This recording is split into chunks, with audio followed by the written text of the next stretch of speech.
All right, welcome to the latest edition of Nebraska Ed Chat. As always, we have technical difficulties right at the very beginning for some reason. And for the record, and you guys better back me up, it wasn't just me this time. But for some reason, Google Plus decided it didn't want to actually let us invite each other to the thing. So we're on. And Brent did correctly point out, apparently, I numbered it wrong. This should be episode 18, not 17. And so obviously Google Plus knows more than we do. Or, well, I shouldn't say we. I won't include you guys in that. Google Plus knows more than I do. So anyway, the new link, if you're actually watching this, you've already found the link, but it is out on the Twitters. And so we're here for episode 18 of Dads and Ed. If you'd like to follow along at any time, check us out on Twitter at Dads and Ed. Use the hashtag Dads and Ed. Email us anytime, dadsanded@gmail.com. My name is Josh Allen, Technology Integration Specialist. Lewis Central Community Schools, just outside of Omaha, just south of Devon. And super excited to be here finally. It's always a good time. It's always interesting to see what surprises will come up. So I'm glad we can start that right off the bat. So next up, someone take me away. Hey everybody, it's me, Brent Catlett from now Independence, Missouri. Just moved down here from Nebraska this summer, and I am the current technology director for Independence School District in the Kansas City area. Married to my lovely wife Josie and our 4 children. And just excited for the show, and as usual, we come in hot with some issues. The thing that I love is that Josh is trying to throw Google under the bus and then tries to get us to back him up on it like it's Google's fault. Right. Certainly not true, but I guess I'll back you up and see you do messing up, so that's all right. I'm Devin Schoenigan, the K-12 Instructional Technology Program Lead in Council Bluffs Community Schools in Council Bluffs, Iowa. I have a lovely wife who we were just talking about. So if anybody has an app, there are thousands of people that are watching this, an app to be able to highlight and take notes on an iPad, on a PDF, tweet it to us so I can send it to her. She's kind of now on the Board of Educational Examiners in Iowa, and she's going to have a lot of reading to do. So she's my wife, and my 2 daughters are 3rd and 5th grade. And so we are just got home from my father-in-law's birthday, and I'm ready to roll. Let's do this. I saw her picture on Instagram, Devin, so congrats to her. Let her know my congratulations. Absolutely. That's awesome. It's great stuff. It's going to be pretty cool, I think. Hopefully the daughter's got her brains, not yours. Well, that's certainly true. No doubt about it. Josh, what shirt do you have on there, brother? Is that a new shirt? Oh, brand new today. We're going to be talking about this later, coming up, so stick around. You'll hear more about it. Sorry, I didn't mean to steal your. I threw on the KC hat tonight also, partially because I had a bad hair day going on, and I'm supporting my Royals, even though they're trying their best to lose the situation and play their way out of the playoffs, but they are awfully close. This weekend was a horrendous series against Detroit. But we're hoping down here in the KC area to we're hunting for a blue October, so. Nice. Yeah. Well played. Slide that right in there. Mm-hmm. All right, gentlemen. Well, as you know, we have a water cooler topic every week. Last week, we did get a couple people commenting back to us. We were a little bit more serious last week, talking about the abuse going on in the NFL, and so we're not necessarily lightening up this week, but a little bit. Not as violent, I guess. We'll put it that way. So Devin shared with us somebody should fire this guy, and I did just tweet this out from the @DadsAndEd hashtag. Devin, you want to give us kind of just a quick little overview of it? Sure. I saw it earlier on Twitter from Joel Peterson, and the headline caught my eye. Somebody should fire this guy, and what the piece is basically about is it talks about this story where they have this district, and I need to see where it is now, but they're making their buses Wi-Fi ready so that kids can access Wi-Fi on the trip. There's some small rural schools that they that the buses run to. And so there are some kids they talk about in the piece that have a couple hours on a bus every day. And what it really ends up being about is not so much about these buses that are Wi-Fi ready, but that change is scary, and that when you go out and try and do some really innovative things, that you're going to have people who question you, but it's the people who can kind of follow through with that if it's what's best for kids, who can follow through that make the greatest kind of things happen. And so I just thought it was an interesting thing, considering lots of pieces that I know all of us try and send out to our schools and with our teachers end up being a little bit different. They're non-traditional a lot of times, and I think that whole idea of change being hard and scary was intriguing to me. Yeah, I found it pretty fascinating as well, because it was interesting. I had just not thought of it from the perspective of what the community might do in reaction of something like that, because from my position, I was like, oh, how cool would that be, having Wi-Fi on the bus? And I just looked at it as, that's cool.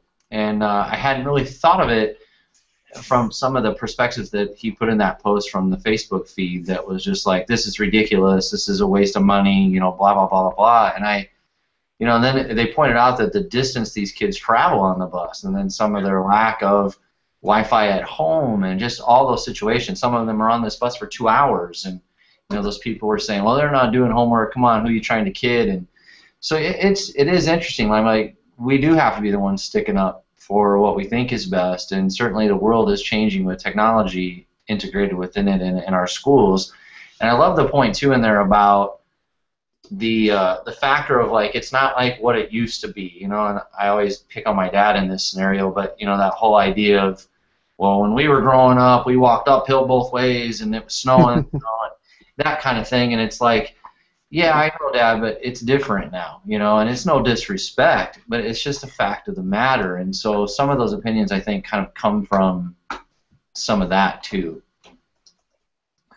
I agree, and I, a lot of the situations that they mentioned there, and Brent, you brought it up too, about, oh, they're not going to do homework, and I hadn't really thought of that, but I think that as we give kids technology, and as we expect them to be adults, we have to treat them like adults too, and we have to teach them how to do it. You're right. If you just throw Wi-Fi on there and say, hey kids, there's Wi-Fi, they're probably not going to use it the right way. But if you preach that, or not, maybe not preach is the right word, but if you okay, you have 2 hours, this is when your homework should be done, and get the parents on board with that, I think it could be a good thing. I was really kind of taken aback and just with the blatant negativity by some of the posts. And right. I see that in Facebook a lot of time. That just there's a Facebook discussion I'm in right now over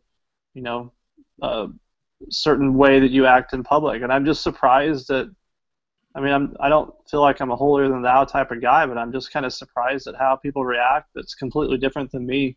And and maybe, in this case with the bus, maybe it is just because of our background and what we think of technology and how kids should be using it. But I don't know. I was kind of caught off guard. Yeah, that's been hitting me of late, Josh. Like, I'm so technology minded, and opening my eyes to the non-technology minded person. I've really been taking stock in that of late, especially in my new position here, where I'm kind of like feeling some of those situations out. And we're advocates of technology, so not everybody is, so that's an interesting piece too in the mix of this as well. Well, it made me think about, as I saw that, and then I saw a post that Eric Scheninger shared today that he was, I think it was his latest post, but it had a John Dewey quote in it, and the quote is, "If we teach today's students as we taught yesterday, as we rob them of tomorrow." And I just think, we keep, whether it's technology or not, I mean, that quote doesn't necessarily have to deal with technology. So whether it's the bus, putting Wi-Fi on it, or whether it's thinking about what we're expecting kids to do in classrooms, I agree wholeheartedly with a lot of what Dewey says, but that whole idea that teaching kids like we always have taught them isn't going to get us anywhere is a great point. And one other thing, I know that as we did our last strategic plan as a district, one of the pieces that we had in there was that we were going to ensure that all students in our district had 24/7 Wi-Fi access. So working with community partners, one of the things we're going to try and do is make sure that that percentage of kids that might not have Wi-Fi at home right now, that they're going to have Wi-Fi at home. And I think that's example, except for it's not mobile, but making sure that all of our kids, regardless of their socioeconomic background, regardless of what they have going on at home, that they're going to have access. So if we're sending this device home with them, they're going to have access to the web. And I think that's going to be met with some resistance, going to be met with some skepticism, but I think it's the right thing to do. You know, I wasn't involved with the one-to-one in the school district that I am now, but I know, Devin, you were. Was there a lot of pushback to that when you guys decided to do that? There wasn't a lot of pushback initially with regards to the one-to-one, and really the interesting thing was that when we started with the Chromebooks, you know, when they were initially Chromebooks, the very first ones that came out, they were literally a wireless-only device. I mean, there was nothing you could do without Wi-Fi. And I thought we would get more pushback on I don't have access at home, and we just didn't. And one of the things that was really interesting is that even though our district has a pretty high free and reduced lunch population, our percentage of kids who have Wi-Fi at home was so much higher than we thought it was that it didn't end up being as big a deal as we thought it would.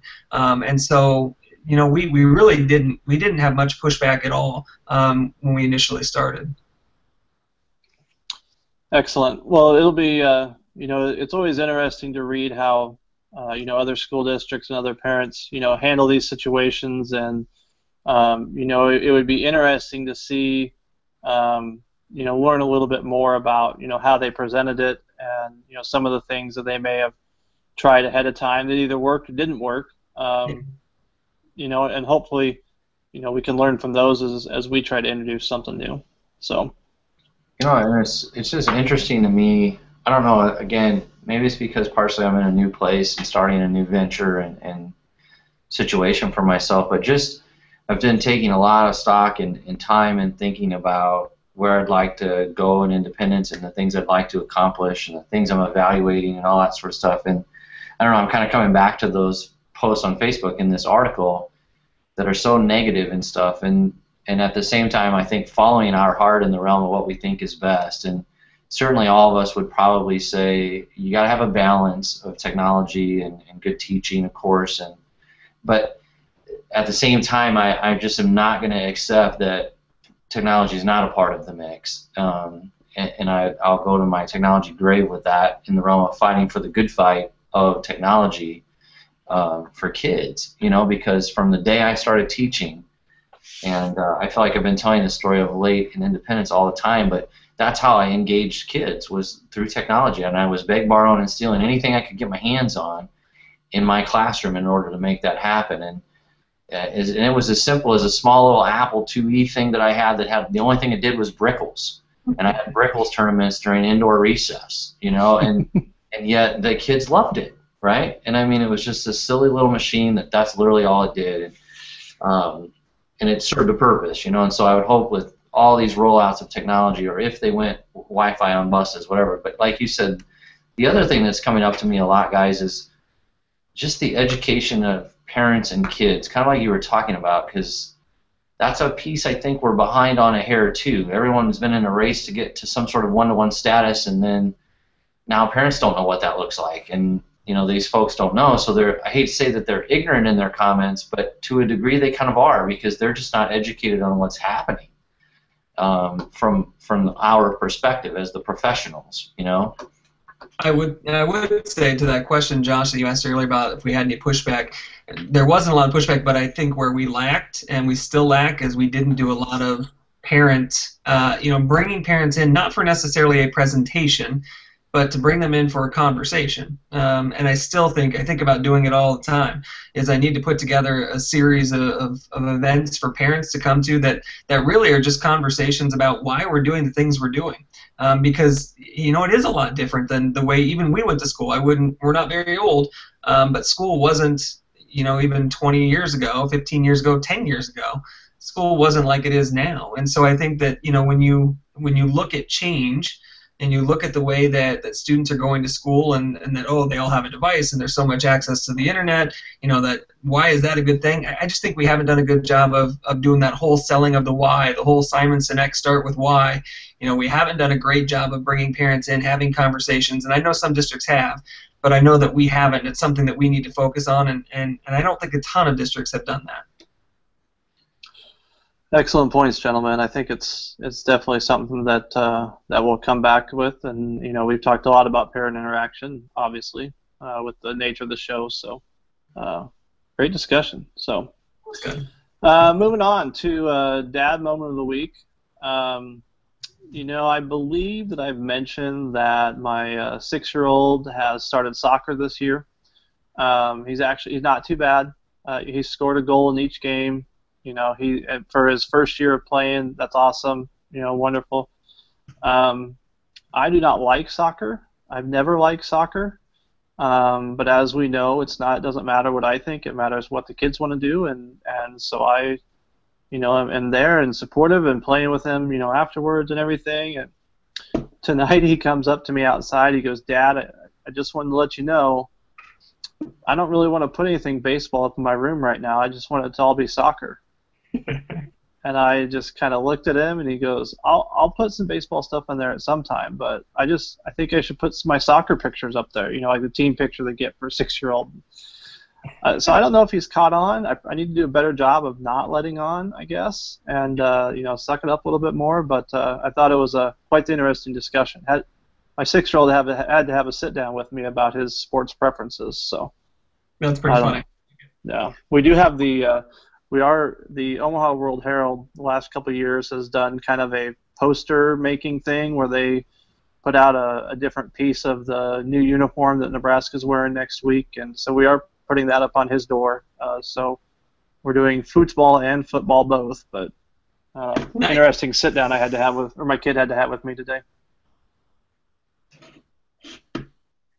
Cool. Well, I'll go next. My dad moment of the week is, as we're getting closer to Halloween, my my oldest daughter, who's 10, this makes me very proud as a father, but she has really taken to liking Michael Jackson music, Michael Jackson videos. I'll catch her in here on watching old YouTube videos of him at concerts and in performances, and I like that. I was a big Michael Jackson fan, and you always like it when your kids take on things that you liked, and she was so she's been all over that. And then come to find out, what she has decided to be for Halloween is Michael Jackson with the red jacket and the black pants and the gloves. Nice. And the wig. So the whole thing is going to be pretty sweet, I think. As far as Halloween costumes go. Of all the ones we've had in her 10 years and my other daughter's 8 years, this one's going to be pretty good, I think. I'm pretty excited about Halloween. I think I'm going to carry a boombox down the street and play Michael Jackson music the whole time. I think it's pretty awesome. Nice. That I would love. Could we maybe live stream Halloween this year? That'd be maybe an option? Walking. I was going to say, you get your mobile devices going. It's not the first one we've ever had in this show, so with our skills and talent, so we could pull it off. Brett, you didn't see it? I did another Google Hangout from my car today. Nice. Yeah, I joined another one as I was driving, so it was pretty sweet. Absolutely. And I tell you what, it works. It works really well, actually. So what the heck? Just be careful when you're driving. I'd say for me, my dad's an Ed moment of the week. Probably I went down to the Ozarks this week, and I actually went to Ed Camp Springfield on Saturday, and so I used that as an excuse to take a Friday vacation day and get to the lake Thursday night and hang out with family, and we invited my sister-in-law and them down and their family. So it was great, and for me, I honestly can make that trip down there in just one boat ride with my kids and seeing them, just up on the front of the boat, sitting there hanging out watching. It brings back so many memories of when I was that age, and it's kind of surreal, to be honest with you. Like, as I pass that torch to them, as I was passed from my dad, and it's super cool, and I just love that they love it like I do, and they soak it up, and it's just a blast. And I envy, or I don't envy, I relish those moments, is what I meant to say, and just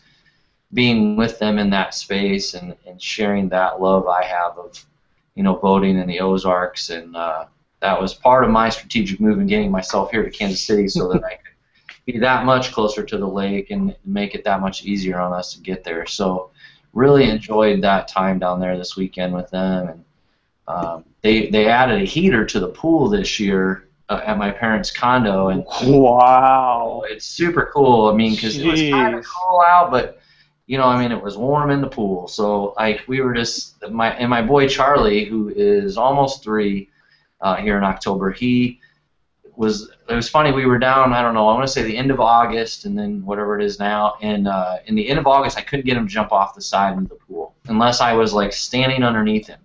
Yeah. And he decided to jump, and next thing I know, he's just jumping. It was just, again, kind of a fun moment to see his growth there with that, the lack of fear, and it was just super cool. It's a great weekend. So I was just like, gosh, do I really have to work today? And it was Monday for me, having to come back. No doubt. That's unfortunate. I didn't have an issue with the heated pool this weekend. Nor did I. I wasn't on a boat anywhere.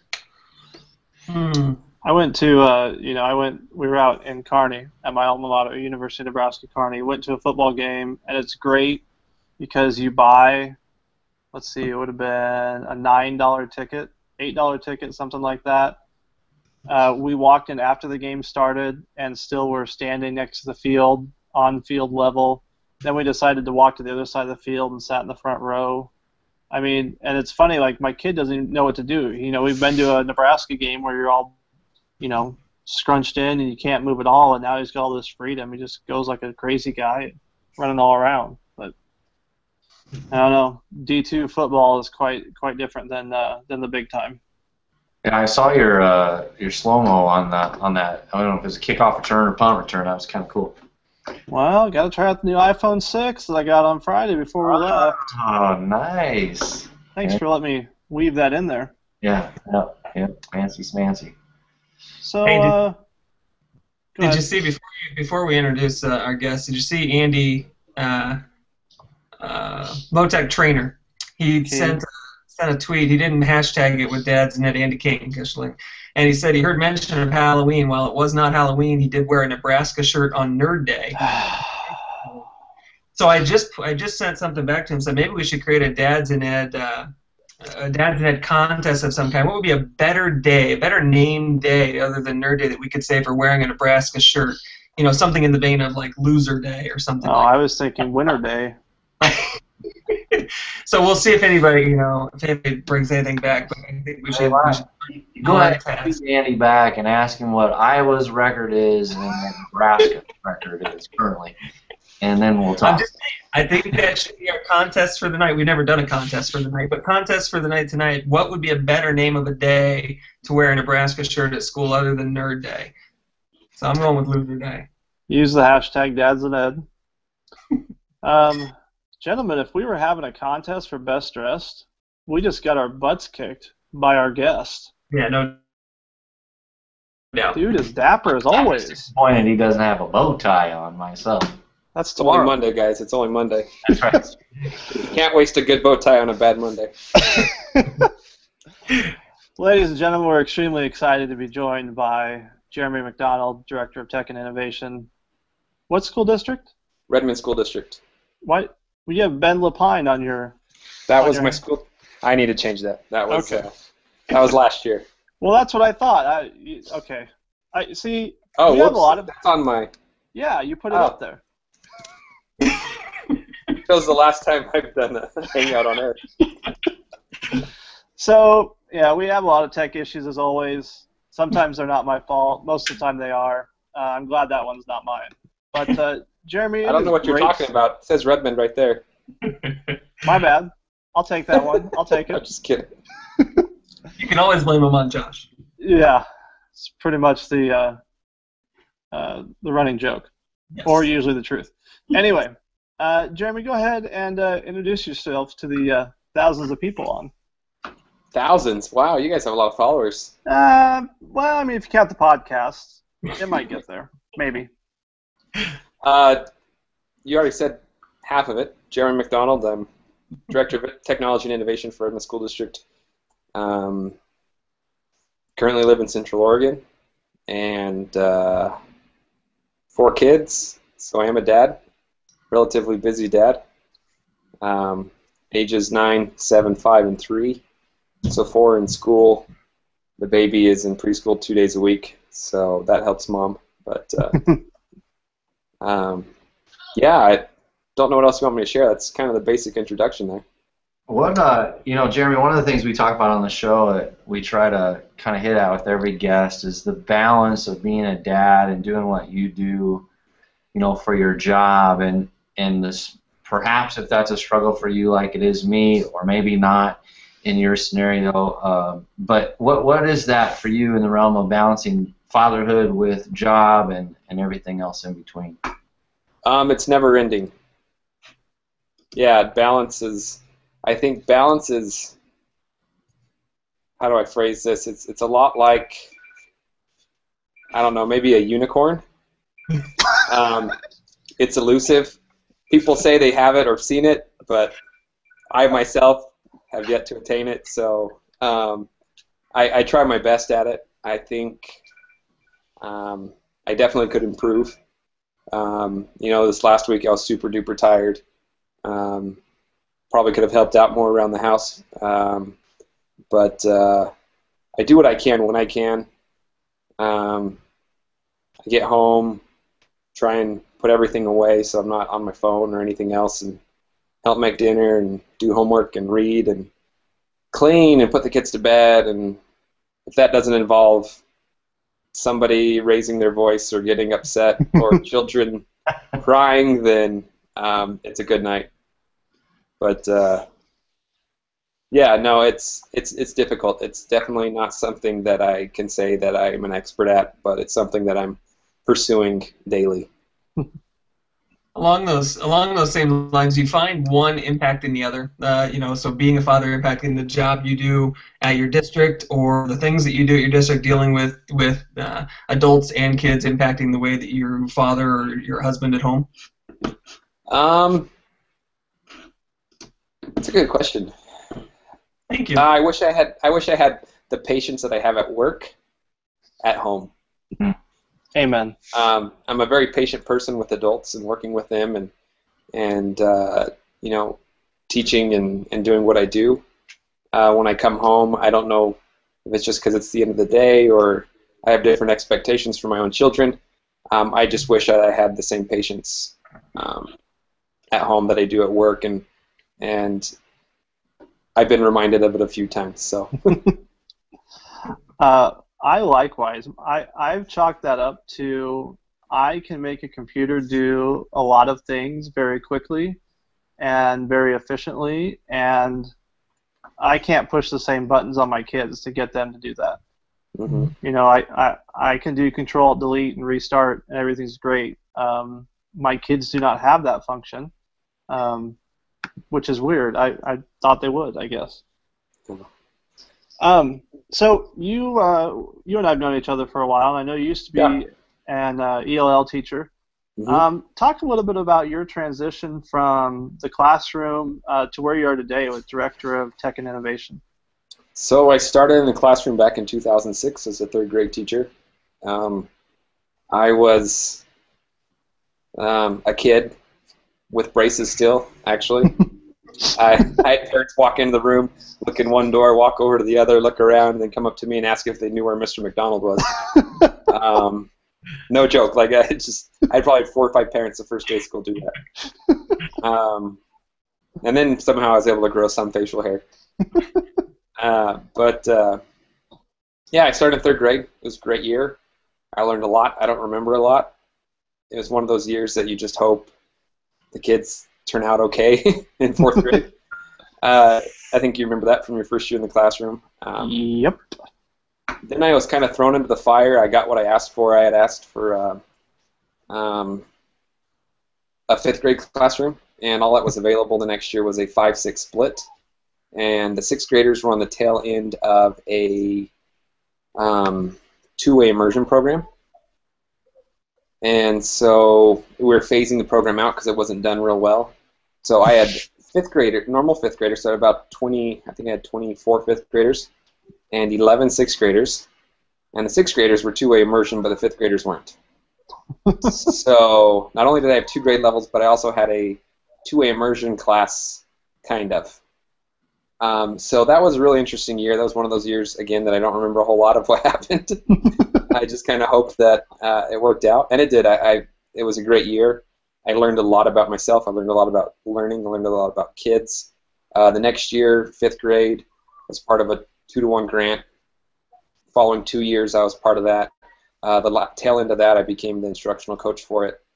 Then the year after that, we wrote another grant. We were able to do 1-to-1 iPads in 4, then evolved to 6 classrooms. This is all when the federal government still had grants. And then after that, the school district said, well, we really don't have money to support any of this anymore. So I was kind of burned out at that point, and that's when I went into the ELL. And I was also a response to intervention RTI specialist, so I worked with small groups. And so I did that for a year, well, almost a year. It was actually 3/4 of the way through that year, I was hired by Ben Lapine to come on to help them with a large-scale district-wide 1-to-1 rollout. And we started with 8 schools, but eventually it's branched out to 27. And then 1 year there, my director that was there, director of teaching and learning, was the former superintendent of the district I'm in now. And he said, I think you should apply for this job. We don't have anything like this anytime soon. So I applied, and it worked out. And that's where I am today. And my superintendent has made it very clear I wasn't hired for my IT background. And that's why I have a team.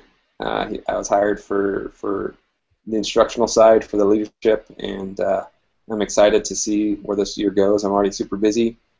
We're already making changes. We're already making a little bit more than ripples in the water. So it's been good so far. That's awesome, Jeremy. And I don't know if you know, but I started as a new tech director here in Independence, Missouri, this year as well. So I'm in a very similar boat as you. I don't have the fancy innovation part of my title, though. But so I can relate to all those things and the potential changes you're making and all that good stuff. So I'm kind of curious now as well in the realm of what tools, do you see being most beneficial in the classroom? And you mentioned kind of you being more instructional, and I'm the same way. Like my IT background only goes so far, and that's where my team's going to come into play. But where do you see that fitting in Redmond, in the sense of what are some of your goals? And that I'd love to hear a little bit more about what you're hoping to get done there. So my biggest priority is organizing my team. I've got a team of support staff. I have a full-time systems administrator, and then I have 4 help desk support. 2 of those are titled classroom support, so they've got a little bit of classroom experience they've taught in the past at some point, and tend to spend most of their time in classrooms or in the schools working on different things. We have a really active educational service district, ESD, High Desert ESD, that we contract with for a lot of other things, so our student information systems all through them. But then our network administrator, we actually pay for a good chunk of his salary. So he spends a lot of time in our district, so I do utilize him as much as I possibly can as part of the team. Yeah, my main priority is bringing a little bit of organization to my department. For a while there, it's been getting by was good enough, and that's not good enough anymore. So it's now setting goals, setting priorities, creating projects, letting my team lead in their own realms in those projects, giving them leadership opportunities so that, similar to me, like my director last year did, he gave me an opportunity to lead in several areas, which I think led to me getting the job I'm in now. So I want to make sure that those that I work for and work with have those same opportunities, so that they can aspire to be more than a classroom tech. give them opportunities to learn the skills and what they need to move on to other positions, whether that's here in my district or within others. It's something I really want to make clear, is that if there's other opportunities for my employees to grow and develop professionally, then I'm going to support them in that, whether it's in my district or in another. So that's priority number one. Priority number two is creating a vision for my district. Right now, there's a big push to go one-to-one in our high school. You guys were talking about one-to-one earlier. And we're actually doing something I don't think it's too common in education, and we're doing kind of some, I'm going to put these in quotes, beta testing with devices. So we're actually going to issue devices to a small number of kids at each one of our high schools, and they're all different devices, and they'll actually cycle through each device every 4 weeks until the end of the school year. And they'll provide some reviews and some input for us on ease of use, practicality. Was it, did they find themselves using it more for school, or were they using it more for personal reasons, and why, what led to that? So things like that. And then obviously we're going to get some feedback from parents as well, what parents observe, what teachers observe, and then we'll take all that data together, and towards the end of the year we'll start looking at which devices we're going to offer. And then at the same time, I think we're also going to support a choice program for one-to-one, where students have an opportunity to, one, either bring their own device, two, kind of just use a district-provided device, or three, district provided an affordable option to actually purchase a device over a number of years, so they can actually keep that at home. It's theirs, pass it down to younger brothers and sisters, whatever they want to do. So we're trying to make some educated decisions here. Data is the big word nowadays, and so we're trying to create some data that we have, so when we go to the school board and say we need this money for these things, I can actually give them not only my input, but input from students, from schools, and from the community. You have, you said, three of your own children in school now, and you've had lots of varied experiences in education, from being a classroom teacher, RTI, a coach, director of innovation technology now. Can you talk a little bit about what you would see as the best experience for kids in a school in the 21st century, in 2014 and beyond? What's a great experience look like to you in terms of maybe environment, in terms of what kinds of things kids are doing? What does ideal school look like to you? Kids are smiling. It's loud, it's noisy, it's a productive noisy. So in my classroom, when I was teaching 5th grade, I tried to model my classroom as much after the lower grade classrooms. I had big tables. I didn't have any desks. I had open spaces for kids to sit and roll around. I had bean bags. I had rocker chairs. I had, pillows, just things for kids to make themselves comfortable. I didn't have assigned seating. We did various group projects, so they would find a space collaboratively as a group. But every morning when they came in and sat down, they just sat where they needed, because we had cubbies for everything else, and we had our devices stowed away every morning. So just leaving it open. I think in elementary education, I think there would be a little bit more, I don't want to say independent time, because I look at some of the lower kids, and obviously a kindergartner and a 1st grader is not going to learn to read on their own, All right, 20% time today, guys. You're going to choose a book and you're going to learn it. No, it doesn't work that way, unfortunately. I just see elementary classrooms being a little less rigid, I think, is what it is, letting kids be kids. I think too often we want these kids to grow up too fast. And in this day and age, they do, because of access. So technology amplifies everything we do, whether it's good or bad. Access amplifies everything we do, whether it's good or bad. And I don't think we give kids enough time to just be kids. I know that's something, you're talking about earlier, how does my work affect my home life? And I think sometimes I expect too much out of my kids. And it's not that they can't achieve it, but it's I'm expecting them to be too old. Sometimes I find myself saying, well, come on, act 7 years old. And I'm thinking, no, he is acting 7 years old. I'm expecting him to act 15 or 16 years old. And that's, I think that plagues all elementary schools, is we want our kids to act a certain way that's not really developmentally appropriate for their age, and so having some leeway with that. In high schools, I just see a lot more choice, letting kids choose tracks, getting more CTE programs, getting more career programs. Not every kid's going to be ready for college at 18.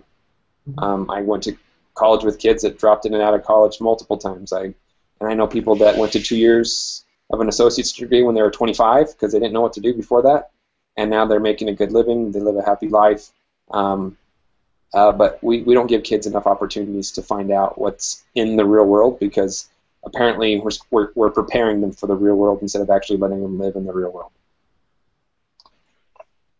On to another hard-hitting topic. I know that you're a BYU fan. Go Cougs! Woo! You were at the BYU Texas game, correct? And on I TV? was. Did I see that? Yes, and I was on TV as well. So, Jim McMahon, former BYU quarterback, is going into the BYU Hall of Fame, right? He is. Who's the best quarterback to come out of BYU? Steve Young. Why?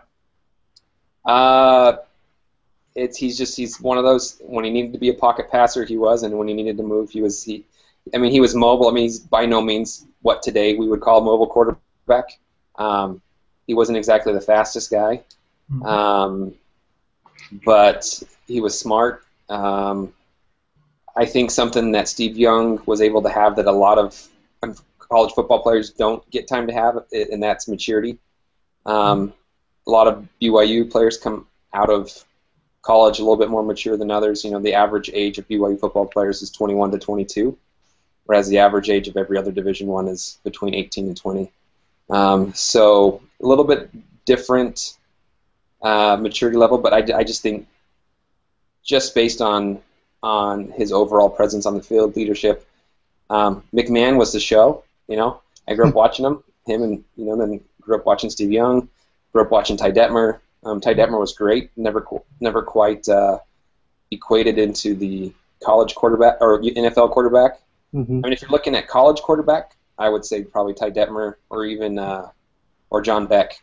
I don't remember if you remember Beck. Yeah. He was fantastic. He's a shorter, smaller quarterback, but had a cannon. But if you overall into the pros, I'd have to say Steve Young. But Steve didn't do the Super Bowl shuffle. That's okay. That's all right. And Steve was left-handed. When you're backing up Joe Montana, you take a different route. Being left-handed helped. Yeah. I stick together. I love watching. I don't know which NFL show he's on, but always brings me back to that Super Bowl when T.O. missed that one pass and then ended up catching that bullet right to his chest for that score. I remember those games. Yep, absolutely. I like it. Well, good stuff. We got a few more things, Jeremy. Is there? Can you stick around for a little bit longer? Yeah, I'm good. All right. Awesome. Well, we are on to our informational segment. Mr. Catlett, I see in our notes you don't have anything written down. I'm kind of hoping that you're just going to wing it tonight. You're good? I always got something, buddy. And I just want to throw out there that Jimmer Fredette is my favorite YU athlete. Wow.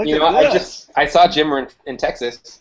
Yeah, tremendous shooter of the basketball. Gosh, he just needs to learn to play defense. Yeah, that might help and get you there.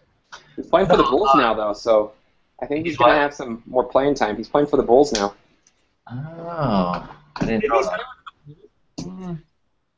Not sure. Is he still with them? I thought he was gone. I thought that's the last team I thought he was on. He left Sacramento. Yeah. Maybe he's somewhere else. I don't know. I wish there was something like we could connect to immediately and find out with a click of a few buttons. What's that Google website? The thing we live in. What world do we live in? So my app/site I want to share tonight is, and I don't know if we've done this before, boys, so I am kind of winging this, Josh, but I'm going to go with Kahoot. And I can tweet this out here, but I think Kahoot is a great site/app that can be utilized for, formative assessment type stuff, fun, engaging little activities for young students, for all students really, but anyway, I'll get it tweeted out here. But that would be the one that you can kind of create these questions for kids, and if you picture quick little hitting things, you don't need much to get it started. It's free. It takes a short time to set it up and send it out there. And I know a lot of teachers that I've worked with over the last couple of years have been using it and really love it. So that would be the one I'd love for folks to take a look at. If I can get this copy right. Copy, paste. Yeah. I'm getting there. Josh, as we were just talking about, boy, if we just had a way to access information, if there was only a way we could document what we've done on this show before, if we've ever... I think he should be able to go back and look. I'm pretty sure it's on there. We do have that ability, right? We do. Speaking of being able to research... Question. Speaking of being able to research, Jimmer Fredette, current New Orleans Pelicans. Pelican.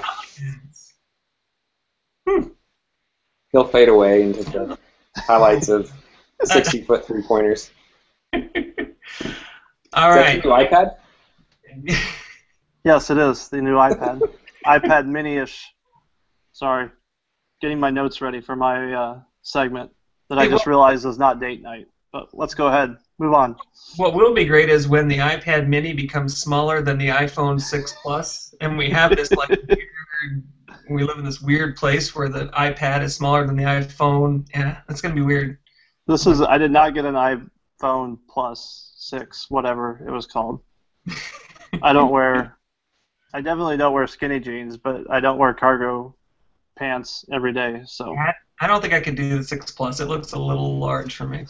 I did see Adam Bella tweeted a picture of his new iPhone 6 case with his old iPhone, and he's like, I'm not quite sure what I did. And someone else said they were sending it back because they're like, it's not going to fit my jeans. I forget who that was, but nice. Well. You get used to it. Yeah. Are you a phablet owner? Yeah. There you go. Wow. We're Yeah, it's having 5.5, gentlemen. It's right in the middle of the 6 and the 6 Plus. Okay. Mm-hmm. Wow. My daughter has the Samsung, the S5, and we always give her a hard time about how big it is. So, and the fact that she went outside the family and didn't go with Apple products, but that's okay. That's what 10-year-olds do. Is they rebel against everything their parents believe. That's all right. So my folks to follow on Twitter, we have in district been doing a Twitter challenge for September for filling up our hashtag. Our hashtag is for our district is CBCSD. And so what we try to do, one of my goals for the year is to get as many of my teachers more connected than they are now, and get more people interacting in online spaces, one of them being Twitter. So this Twitter challenge has been good. And so what happens is we basically, I sent out a document that they can earn points for this challenge for doing all kinds of different things on Twitter. So if they post a picture from their class, it's X number of points. If they connect with a teacher outside of our district, it's X number of points. And so I spend about an hour a night counting up tweets and counting up, putting them in a spreadsheet that kind of calculates it all. But the interesting thing is that as I look at the kind of the rankings of our teachers that are participating and that are doing all these things, the top 4, and this is a K-12 Twitter challenge, and we have about 600 staff members, something like that. About 85 of them are participating fairly regularly in the challenge, but our top 4 currently right now are all 4 our 4th grade teachers from different buildings. So I'm going to give them some love tonight and have people follow them because they're sharing all kinds of great things. But 2 of them are, from our International Baccalaureate School. So Aaron Eckholt and Cassie Skoblik. I'm going to tweet out all these. Jennifer Plummer, Elizabeth Becker, and Lacey Stogdill, who's new. They are just killing it on our Twitter challenge. So I'm gonna tweet out their Twitter handles. All 4th grade teachers, all looking to connect, all looking to share the things that are happening in their classrooms right now. So I've been really happy with not only them, but the number of people who have participated so far. Like I said, about 85 that are participating somewhat regularly. About 15 or 20 that are really kind of in it to win it, so to speak. So I want to give a shout out to those 4 and I would love for them to get some follows from folks around the country, just because they're really doing a great job of sharing, and I couldn't be happier with the way they're promoting the great things that are happening in their classrooms. That's awesome. That's kind of nice. Why all 4 4th grade teachers? I mean, was it something different, or they just happen to be that way? You know, I have no idea. And a couple of them, you know, we pushed, you know, I put out a smaller version of the Twitter challenge back in May, and even then, we really didn't have that many that were participating, and we especially didn't have a couple of the people on that list. One of them for sure was on there, but the other three were not. And so I don't know why that is, and really the interesting thing, even more interesting than just having the top 4 being 4th grade teachers, is our elementary teachers are killing it. Our secondary teachers are kind of lagging behind, and going into it, I thought it would be the other way around. I thought our secondary folks would share a little more, especially in a space like Twitter. But it's really been of the 85 or so that are sharing somewhat regularly. Boy, I guess 50 of them, maybe more, 60 of them have to be elementary teachers and mentors and folks that are sharing. So I love what they're doing. I have no idea why the elementary teachers are the ones taking to that, or why these 4 in particular as 4th grade teachers. But they've been doing just a great job. Awesome. Well, Brent mentioned earlier about my fancy shirt that I got on. And about halfway through, and when I got the mail today, I knew right away what I had gotten. I knew that I was wearing it tonight. I knew I was going to pump them up a little bit. And it wasn't until about halfway through us talking to Jeremy and I was glancing at our notes, I realized that I was doing date night tonight. But anyway, I am going to give a shout out anyway to the Happy State T-shirt company, proud supporter. They've done 2 Kickstarters with the Happy State shirts. This is the vintage one. I have a red one upstairs for Winter Day when I can wear my Nebraska stuff. But just want to give them some love. And I do have a little surprise. A couple people know about this. We were supposed to have Jamie Fath join us tonight from the iTech board, but she is at a concert. We are super excited to announce that our own Devin Schoening is the iTech State Technology Leadership Award winner for 2014. Really? Yeah. Breaking news, buddy. Well, how about that? That's very cool. We, there you go. Sorry, I was a little late. That was actually an appropriate use of sound effects, which has never happened on the show. No, first of all, congratulations. Very well-deserved award. For those of you that don't know, iTech is the Iowa Technology Education something. Consulting group. I don't know what the C means. I think is what you're looking for. Yeah. So they have their conference in October, and they do quite a few different leadership awards. And Devin got nominated by 4 or 5 people, or had a letters of recommendation sent from 4 or 5 people for the State Tech Leadership Awards. So Devin gets to be recognized Monday, October 13th, which is not a Dad's Ed night. We have scheduled around that strategically. And so Jamie did want to be here. I got a direct message this afternoon saying that she forgot they were headed to a conference or concert, but Brent and I have been keeping this under wraps for the last couple of weeks. We've known about it. So congratulations, buddy. Well, thank you. That's awesome. I owe you guys for not spilling the beans on that. You should have. I'm pretty upset about that. Gotcha. That's very cool. I'm very excited. I love what I do, and I'm excited. That's cool. Thank you. Congrats. Good night. Well done. All right, gentlemen, we've come to the end of another wonderful evening. We actually stayed on the whole time. We barely made it on, but we actually stayed on the whole time. So +1 for that. We'll be back in 2 weeks, October 6th. Super excited to have one of the early Dad's Ed followers on, Darren Swenson from Minnesota is going to be joining us. So, Jeremy, we really appreciate you joining us. Keep up the great work in Redmond. We're looking forward to hearing you when you finally catch that unicorn and mount it on the wall in your office. Yeah, I don't know, man. Don't get your hopes up too high. All right, everyone. We'll see everyone on October 6th. Until then, have a great couple weeks. Yeah. Bye, guys.